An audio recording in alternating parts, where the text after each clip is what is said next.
Good morning all. तो क्या पढ़ रहे थे? क्या पढ़ रहे थे हम? प्रोटोजोआ। याद है क्या कल का कुछ पढ़ा हुआ? नहीं समझ तो आया होगा, तो आया नहीं था। हाँ कल तो आया था, फिर क्यों नहीं समझ आया? ऊपर से जा रहा था, तबीयत डाउन थी। हाँ मुझे लग रहा था ऐसा कुछ। चलो प्रोटोजोआ का ही पार्ट है ये भी, जो हम आगे पढ़ेंगे। गियार्डिया। गियार्डिया लैम्बलिया पूरा नाम होता है इसका। एक पैरासाइट्स होता है ये भी, और प्रोटोजोआ का ही पार्ट है ये। तो इसी को कंटिन्यू करेंगे। हैबिटेट मतलब ये कहाँ पे ग्रोथ करता है, कहाँ पाया जाता है। मेनली जो पैरासाइट्स होते हैं, जो इंडो होते हैं, मतलब बॉडी के अंदर वाले पाए जाते हैं जो, वो सारे ही इंडो पैरासाइट्स होते हैं। वो मेनली किस में होते हैं? Upper part of intestine. किस में? ड्यूोडेनम में। ड्यूोडेनम इंटेस्टाइन के कितने पार्ट बताए थे मैंने? इंटेस्टाइन के 3 पार्ट बताए थे, ड्यूोडेनम, इलियम और जीजियम। ड्यूोडेनम सबसे ऊपर वाला पार्ट था। तो ये मेनली जो ग्रोथ करते हैं वहीं करते हैं, क्योंकि जो खाना डाइजेस्ट होता है मेनली सबसे ज़्यादा वहीं पे होता है।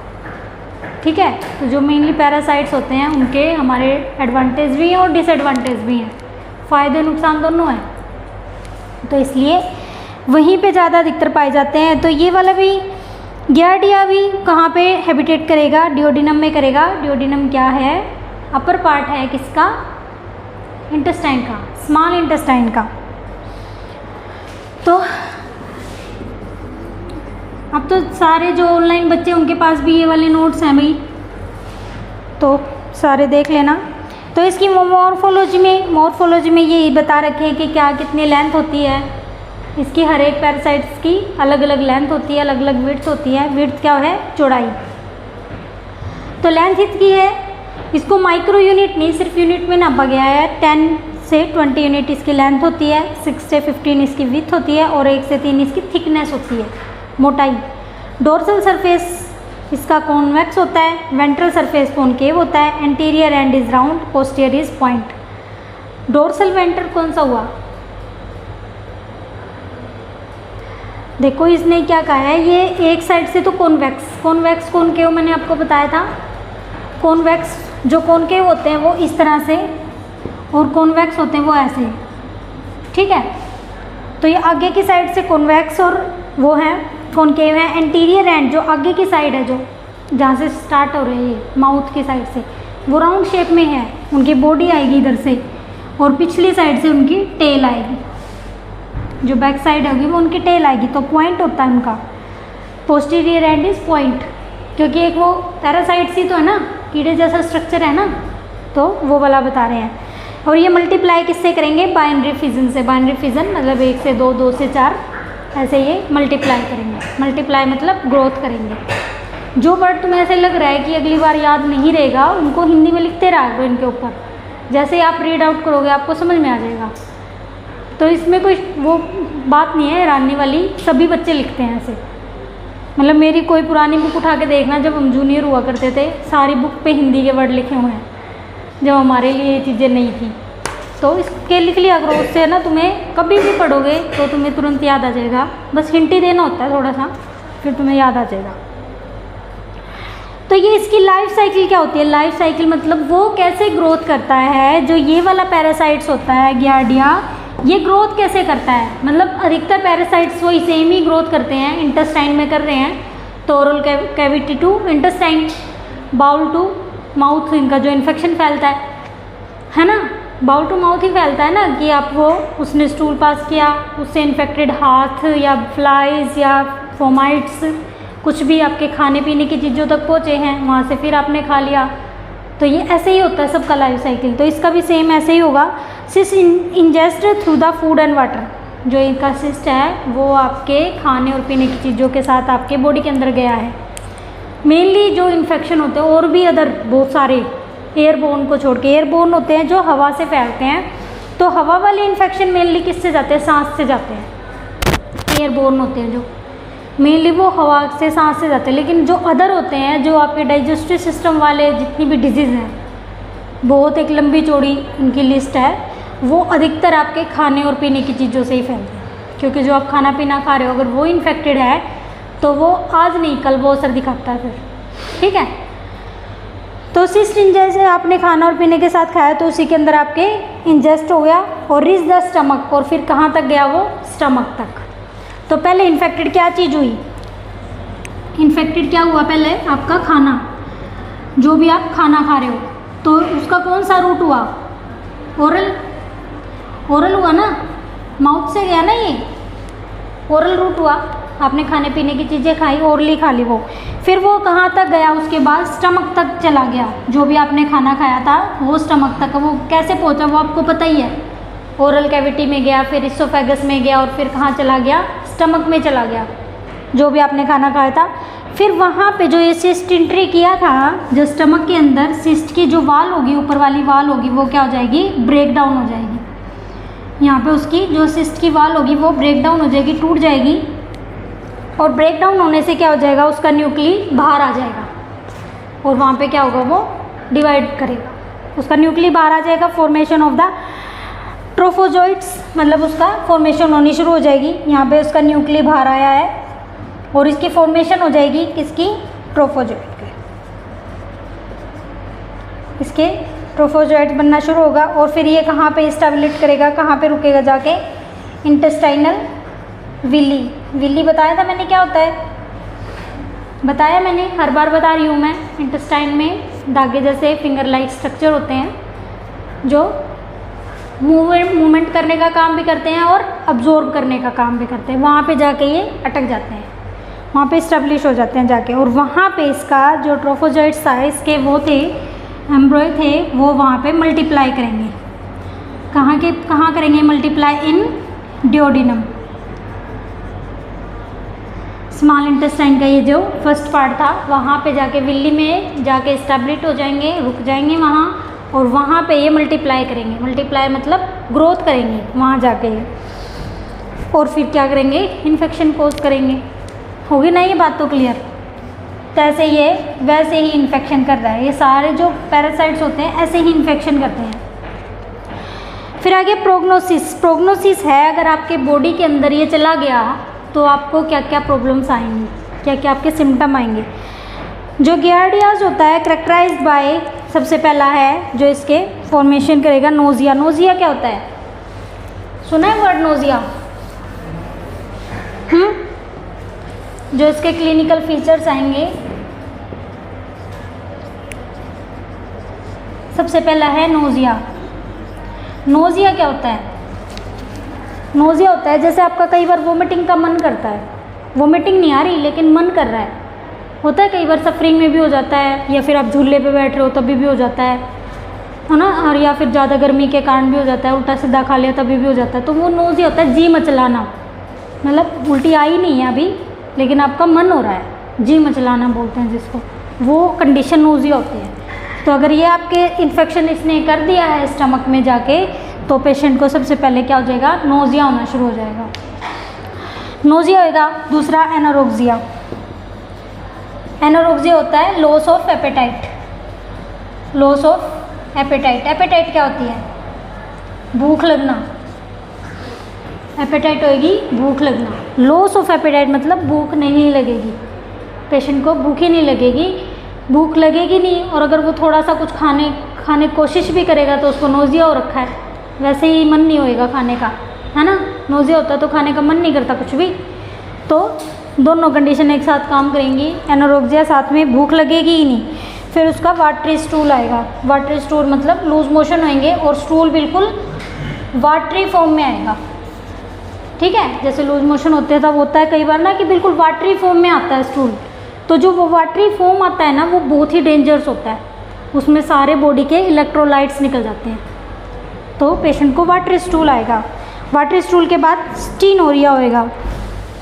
अब स्टीनोरिया क्या है, स्टीटोरिया। स्टीटोरिया इसमें क्या होता है, बॉडी का जो फैट होता है ना वो स्टूल के साथ सारा निकल जाएगा। जो भी आप फैट ले रहे हो, जैसा भी फैट ले रहे हो आप, वो बॉडी के साथ पूरा निकल जाएगा। फैट क्या हो जाएगा, loss, fat lost by stool. जो फैट होएगा आपके स्टूल के साथ पूरा एक्सपेल हो जाएगा, ठीक है रहे क्या। लिख लेना है ये टर्म भी, स्टीटोरिया। इसमें क्या होगा, जो भी आप फैट तो आप ले ही रहे हो, कुछ भी खाने के साथ जो भी फैट ले रहे हो वो आपके स्टूल के साथ सारा रिमूव हो जाएगा, बॉडी उसको ऑब्जॉर्व नहीं कर पाएगी। फिर आगे एब्डोमिनल डिस्टेंशन पढ़ लो, उसमें देख रहे हैं सारे एब्डोमिनल डिस्टेंट हो जाएगा। एब्डोमिनल डिस्टेंशन क्या होती है?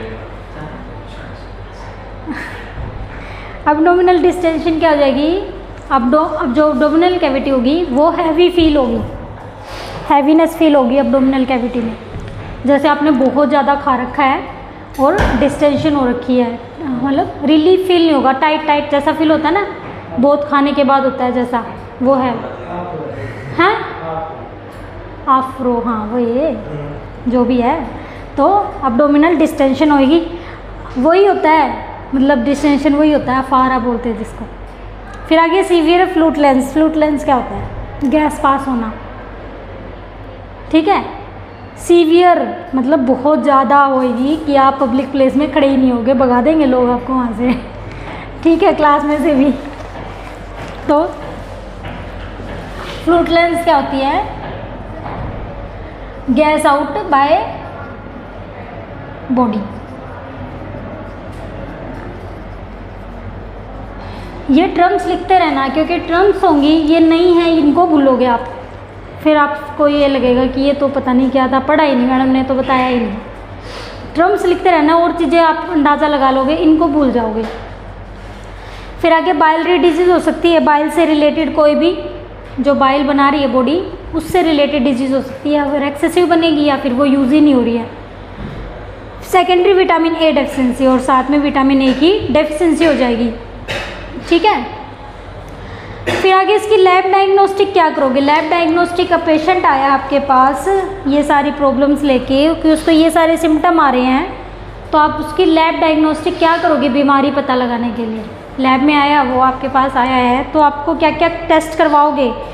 पहले उसका माइक्रोस्कोपिक एग्जामिनेशन ऑफ स्टूल, सबसे पहले स्टूल का एग्जामिनेशन होगा, क्योंकि इसमें बहुत सारे जो हैं स्टूल वाले ही सिम्टम आ रहे हैं, जैसे वाटरी स्टूल आ रहा है, फिर आगे उसको स्टीटोरिया आ रहा है, हाँ उसके स्टूल का टेस्ट होगा तो आपको पता चलेगा कि एक्सेसिव फैट आ रहा है उसके स्टूल के साथ, कि बॉडी उसको ऑब्जॉर्व कर ही नहीं रही है, जो भी आप फैट खा रहे हो यूँ का यूँ वो स्टूल के साथ बॉडी से बाहर निकल जाता है। फिर मतलब अगर ये सारे सिम्टम आएंगे तो आप समझ सकते हो कि पेशेंट की हालत क्या हो जाएगी 2 महीने में, 2 महीने भी नहीं लगाएगा, वो हो जाएगा। नोजिया हो रखा उसको, साथ में एनोरेक्सिया, भूख नहीं लग रही है, वाटरी स्टूल है, वैसे ही इन्फेक्शन है उसको, तो इलेक्ट्रोलाइट्स डैमेज हो रहे हैं, फिर उसका जो फैट लॉस हो रहा है साथ में, तो महीना भी नहीं लगाएगा, पेशेंट बहुत ही सिक हो जाएगा। फिर उसका इंटेस्टाइनल की बायोप्सी होगी, बायोप्सी वही थोड़ा सा वो जो सेल लेते हैं उसकी टिश्यू की स्टडी करना, इंटेस्टाइन में से निकालेंगे उसको। एलिजा टेस्ट होता है, एलाइजा टेस्ट सुने, लैब में होता है एलाइजा टेस्ट। एलाइजा टेस्ट के बारे में बताऊंगी मैं आपको पूरी तरह से कल, उसमें शायद आगे आएगा, उसमें पूरा एलाइजा टेस्ट करवा दूँगी। फिर आगे इसका ट्रीटमेंट में क्या देंगे? वही टिंडाजोल और मेट्रिंडाजोल मैंने बताया था, जो ही एल्बेंडाजोल, वही वाली इसमें ट्रीटमेंट देंगे। प्रिवेंशन क्या होगा? प्रिवेंशन क्या मतलब आप इस बीमारी से बच कैसे सकते हो? प्रिवेंशन आप हर एक प्रॉब्लम्स के साथ लिखोगे कि इससे बच कैसे सकते हो। ये तो इसके सिम्टम आ गए, कारण आप बता ही दिया कि वो इन्फेक्शन कैसे फैल रहा है। फूड और वाटर जब आपका इन्फेक्टेड है तो वो इन्फेक्शन फैल रहा है, तो सबसे पहला ही चीज़ क्या आ गई? आपका खाना और पानी इन्फेक्टेड है ना। हो सकता है कि आप नई जगह गए हो और वहाँ का खाना और पानी इन्फेक्टेड है और आपको बॉडी को शूट ही नहीं किया, तो सबसे पहला प्रिवेंशन क्या होगा? Safe water supply. सबसे पहला जो प्रिवेंशन क्या है? बचाओ। किस बीमारी से बचना कैसे है? तो इस बीमारी से बचने के लिए सबसे पहले जो भी आप वाटर ले रहे हो वो बिल्कुल सेफ होना चाहिए, ठीक है। बताते हैं कुछ भी अगर लूज मोशन कुछ भी हो जाता है तो सबसे पहले क्या बताते हैं? पानी बॉयल करके पीना है। बताते हैं ना कि पानी उबाल के ठंडा करके वो पीना है। उसका क्या बेनिफिट होगा कि उसमें माइक्रोब्स होंगे जो वाटर में, वो ख़त्म हो जाएंगे, तो इसलिए वाटर की सेफ सप्लाई होगी। फिर आगे चेक कंटामिनेशन। कंटामिनेशन को चेक करना है कि कहाँ से वो इन्फेक्टेड हो रहा है। कंटेमिनेशन को आप चेक करेंगे कि जो इन्फेक्शन आ रहा है वो कहाँ से आ रहा है। आप खाना खा रहे हो वो सेफ़ नहीं है, ठीक है, या फिर जहाँ से पानी आ रहा है वो सेफ़ नहीं है, तो आप पहले कंटेमिनेशन को चेक करोगे, फिर आगे उसका जो ग्रेडियस पेशेंट अगर आपके घर में कोई है पहले ही, तो पहले उसका ट्रीटमेंट करवाओगे। मतलब 100% श्योर ये वहीं से आ रहा है। अगर परिवार में कोई और भी है जिसको ये प्रॉब्लम पहले ही है, तो पहले उसका ट्रीटमेंट करवाओगे, क्योंकि वो उससे ही फैल सकता है। चलो ये वाला हो गया क्लियर, समझ आ गई ये बात पूरी? कोई टर्म्स है जिसमें डाउट हो तुम्हें? हो गया क्लियर? नेक्स्ट बता दूं, ट्रिकोमोनास वजाइनालिस, ये एक अलग से एक होता है जो मेल और फीमेल दोनों में पाया जाता है।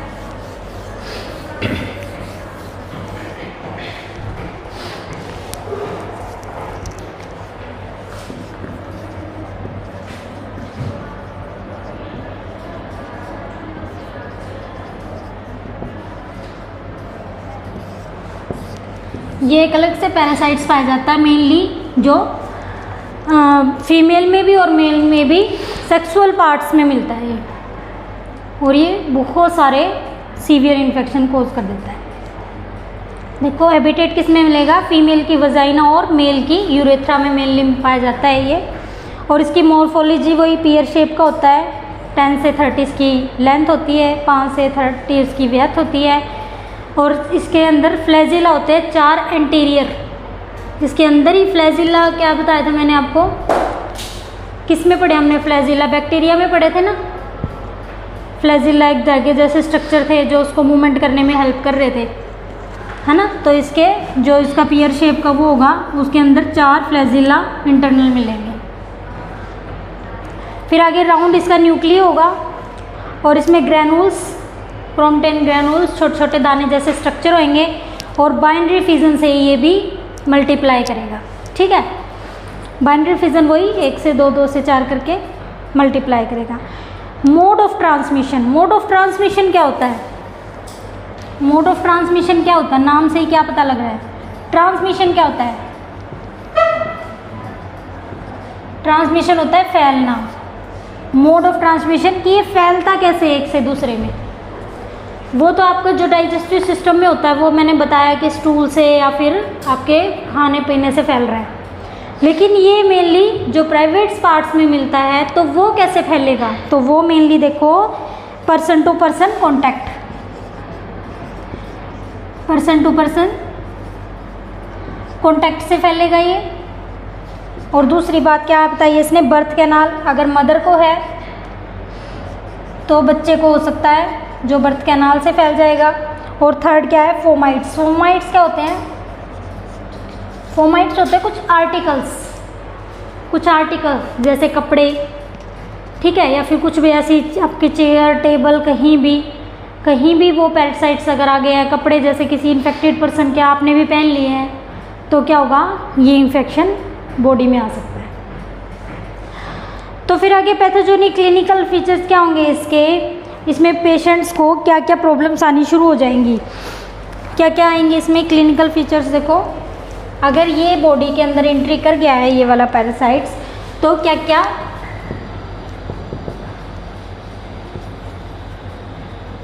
क्या क्लिनिकल फीचर्स आएंगे? सबसे पहला क्या होगा? Irritate vaginal secretion.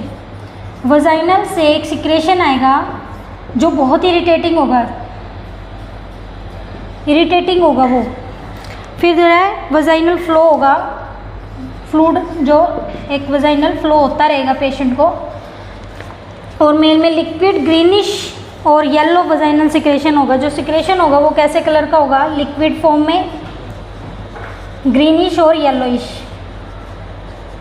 और ग्रीनिश मतलब ग्रीन कलर का, येलोइश मतलब येलो कलर का।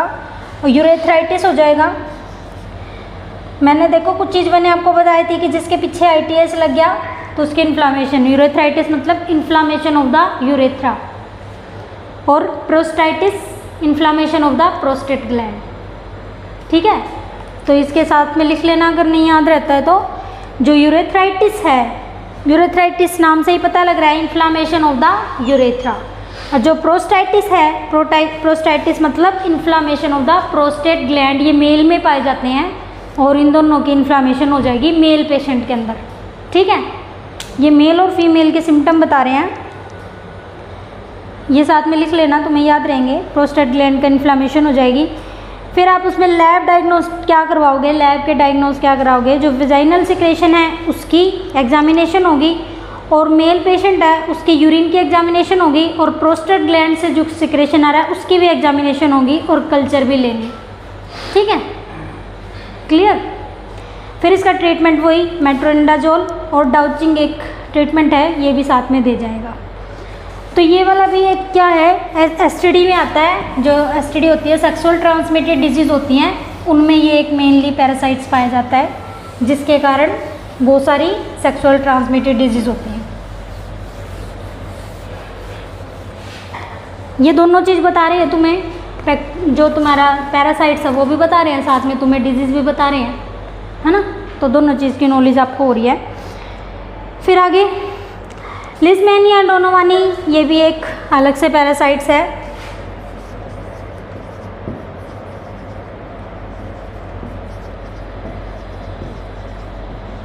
ये एक अलग पैरासाइट्स है, इसके बारे में बताते हैं। तो ये क्या है, देखो, reticulo endothelial system, specially spleen, liver, bone marrow, intestinal mucosa. कहाँ कहाँ मिलता है ये मेनली कहाँ मिलेगा, स्प्लिन में, लीवर में, बोन मैरो में, और इंटेस्टाइन की म्यूकस मेम्ब्रेन में। ठीक है, इनमें से कुछ है जो आपको पता नहीं हो ऑर्गन का नाम। स्प्लिन पता है, लीवर पता है, बोन मैरो पता है, बोन के अंदर पाई जाती है, और इंटेस्टाइनल के अंदर की जो म्यूकस मेम्ब्रेन सबसे इनर लेयर होती है जो, ठीक है, इन सब चीज़ों में ये हैबिटेट होता है, वहाँ पे ये पाया जाता है। ये भी पियर शेप का होता है, इसकी लेंथ है 15 to 20, 1 to 2 यूनिट इसकी वेथ है। सेंट्री प्लेस, इसके सेंटर में क्या होता है, न्यूक्लियस होता है, और ये इसके कुछ पार्ट्स हैं, किंटोप्लास्ट हो गया, वैक्यूल्स हो गया, फ्लैजियम होते हैं। और ये फैलता कैसे है, mode of transmission, bite of sand fly, मक्खी के काटने से। सैंड फ्लाई होती है, जो मक्खियाँ होती हैं ना, सैंड फ्लाई इनको बोल देते हैं ना, जो घरेलू मक्खियाँ होती हैं, इनसे ही फैलता है ये। ठीक है, काटती भी है ये, पता है, ये काटती है मच्छरों जैसे ही, आपको पता नहीं लगता होता है, मतलब ऐसे ज़ोर से नहीं काटती कि आपको पूरा डिम्पल जैसा हो जाए। फिर आगे mother to fetus, mother to fetus मतलब फिटस क्या होता है, फिटस क्या होगा, फिटस होता है कि मैंने आपको चीज़ बताई थी कि जब तक एम्ब्रॉय कब होता है, जब तक बेबी में ऑर्गन्स बनने शुरू नहीं होते हैं, लेकिन ऑर्गन बन गए हैं लेकिन डिलीवरी नहीं हुई है, जब तक उसको फिटस कहते हैं, बताए थे ना। तब जब तक बेबी यूट्रस में रहता है उसको फिटस कहते हैं। तो मदर टू फिटस, फिटस हुआ जो बेबी अभी प्रेग्नेंट है मदर, लेकिन बेबी अभी डिलीवर नहीं हुआ है, तो वो फिटस हुआ। तो मदर से उस फिटस में ये डिजीज़ ट्रांसमिट हो सकती है, अगर मदर को है तो बच्चे को हो सकती है। ब्लड ट्रांसफ्यूज़न, ब्लड ट्रांसफ्यूज़न क्या होता है कि ब्लड डोनेट किया किसी ने और उसको ये प्रॉब्लम पहले ही है, लेकिन अच्छे से टेस्ट नहीं हुए और वो ब्लड किसी और हेल्दी पर्सन को चढ़ा दिया गया है, एक हेल्दी पर्सन को ये सारे पैरासाइट्स एंट्री कर जाएंगे। ठीक है। एक्सीडेंटल इनकोलेशन ऑफ कल्चर, कई बार क्या होता है बॉडी के अंदर किसी के कारण वो कल्चर चला गया है, ठीक है, पेशेंट का जो पार्ट्स है, जो पैरासाइट्स हैं, वो किसी और के अंदर इनकोल्यूशन हो गया है, उसके कारण भी हो जाता है। फिर इसकी लाइफ साइकिल क्या होगी, इसकी लाइफ साइकिल है इन्फेक्टेड पर्सन, पहले तो पर्सन ही फैला रहा है, होस्ट ही तो फैला रहा है ना उसको।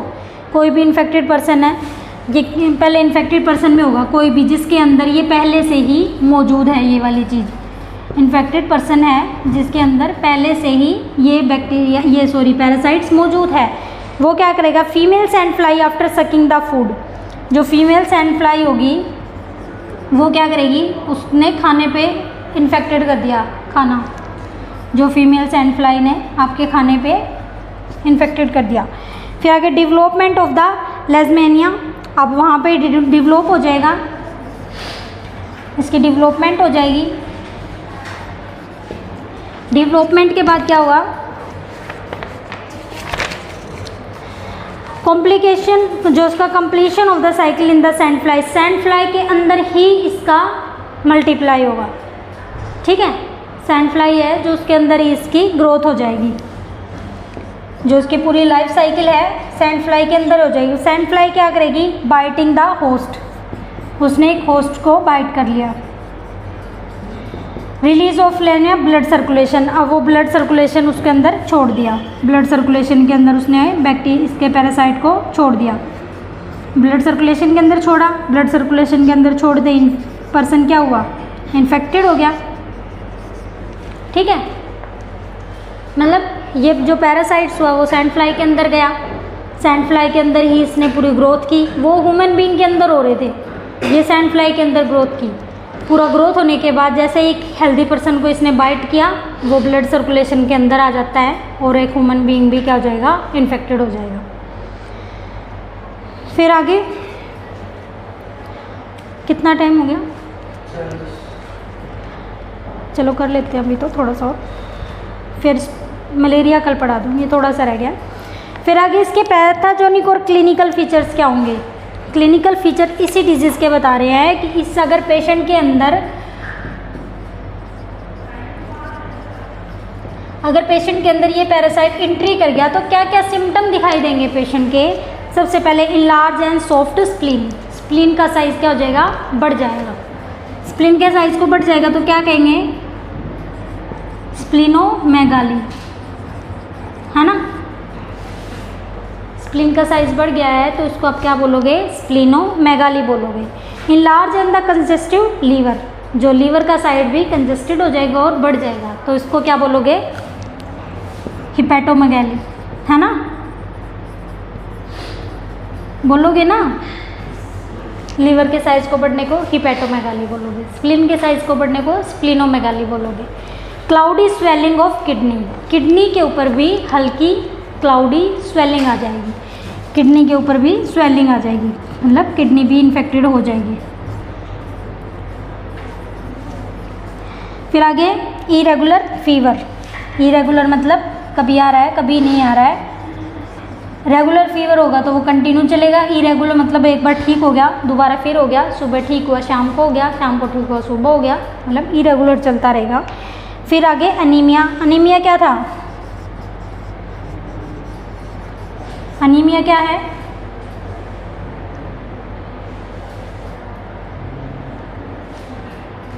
Lack of blood, lack of RBC, खून की कमी हो ना, और एचबी,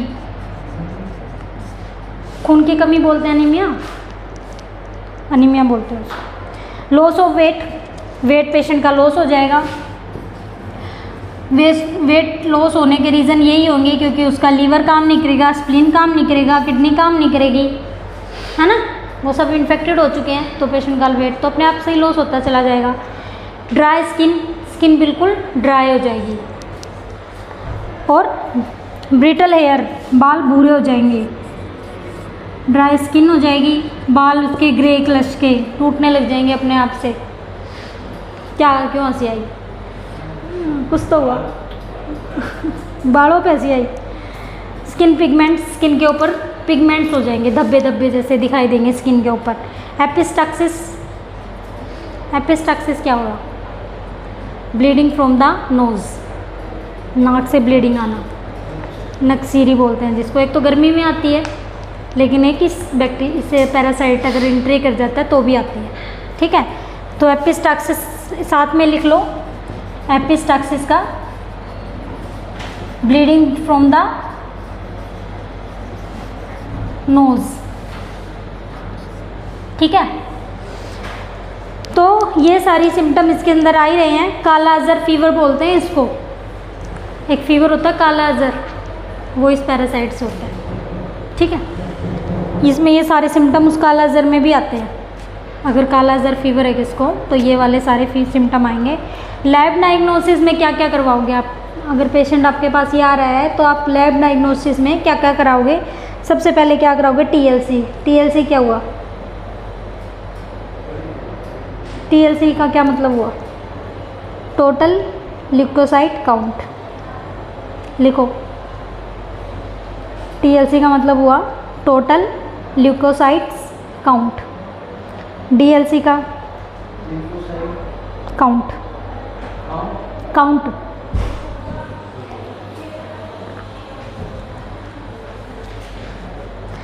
फिर आगे DLC demonstration of the LD body of specimen. Demonstration करेंगे, बॉडीज वही सैंपल निकालेंगे, सिस्ट का थोड़ा सा कल्चर लेंगे, एलाइजा होगा। कल एलाइजा की फुल फॉर्म पूछूंगी मैं तुम सबसे, कल एलाइजा के बारे में तुम लोग पढ़ के आओगे। हाँ, ये ल्यूकोसाइट्स काउंट होते हैं TLC DLC में। ल्यूकोसाइट्स क्या होते हैं? WBC है ना। तो WBC का काउंट होता है कि बॉडी में कितने इन्फेक्शन है। अगर आपके WBC बढ़े हुए हैं बॉडी में तो वो क्या सिम्टम दिखा रहे हैं? वो ये सिम्टम दिखा रहे हैं कि आपकी बॉडी में इन्फेक्शन है, तभी तो बॉडी के सैनिक खड़े हो रखे हैं। मैंने आपको बताया था कि जो WBC होते हैं वो आपकी बॉडी के एक सैनिक हैं। अगर आपका बॉडी एक महल है तो वो आपकी बॉडी को प्रोटेक्शन करने वाले सैनिक हैं। आपका ब्रेन ऑर्डर दे देगा कि बॉडी में इन्फेक्शन एंट्री होते ही वो खड़े हो जाएंगे। अगर आपके इन्फेक्शन के वो WBC बढ़े हुए हैं तो वो आपके लिए एक सिम्टम है कि बॉडी में इन्फेक्शन है। तो वो बॉडी तो ऑटोइम्यून हो रखी है ना, अपने आप से काम कर रही है वो तो उससे आपको पता लग जाएगा। जैसे ही आपको पता लगेगा कि WBC बढ़ रहे हैं तो वो इन्फेक्शन का वैसे ही पता चल गया, आप उसको वैसे ही ट्रीटमेंट देना पड़ेगा पेशेंट को।